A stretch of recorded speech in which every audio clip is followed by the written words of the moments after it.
Hi everyone and welcome back to Chess for Charity. In this video, you're going to see an insane puzzle. It's actually a little test for you. If you can figure this puzzle out in under a minute or so, I would say that you are a superb chess calculator. There are a lot of pieces on the board, a lot of chaos here. You have more queens than you should. And just for the record, white is down 80 points of material. 8-0. 80 points. So give it a second, maybe 20 seconds or so. See if you can figure this out. See if you can find the mate. There is a checkmate for white. See if you can figure it out. And while you're at it, be sure to subscribe.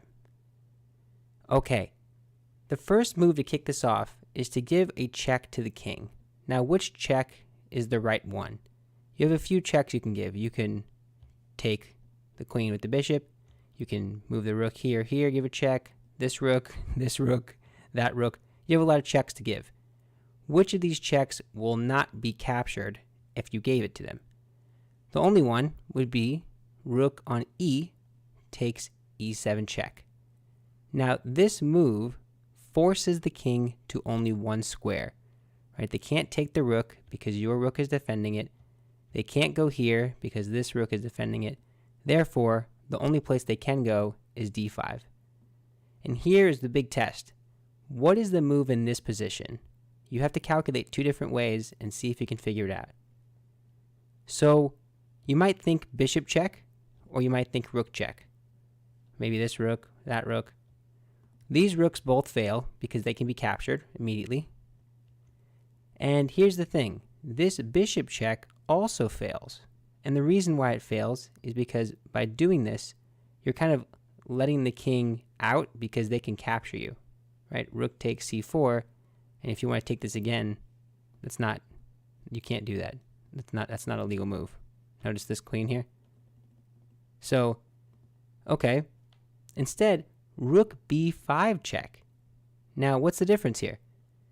Well, you have a bunch of stuff that can interpose. Look at all these arrows. You have rook, two knights, and a queen can all jump in on c5. Well, if either of these knights jumps in, all that's doing is blocking the king more, entombing the king more, which means this is actually checkmate. That's not good. The same applies to the other knight. You're just blocking your king. All of these squares, look at that arrow, all of these squares. So that's checkmate. Same idea with this queen. You block here, that's checkmate. Okay, what about the rook? What's different about the rook? Well, if you block with the rook, this is no longer checkmate because the king has an out square, right? So, check. The king moves out. And here's just a nice little calculation for you. If you're able to figure this out, like I said, you should really get into playing chess more because it means you're a strong calculator. Rook e, c7 check. That forces the king back. And just a nice move here. Double check. If I move this king, move this rook to attack the king. Look at this. Only move for the king is right here. And finally, rook d6. Look at the aesthetics of this mate. This guy's holding that down. Everybody's coordinated. Everybody's happy. Look at that. But that's it. That's the checkmate. It's a tough, crazy puzzle. Obviously, it didn't originate from a real position. It's a composed study.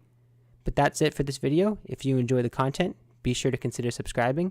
Half of the income that I earn goes directly to charity, so every subscription helps. Thanks so much. Bye.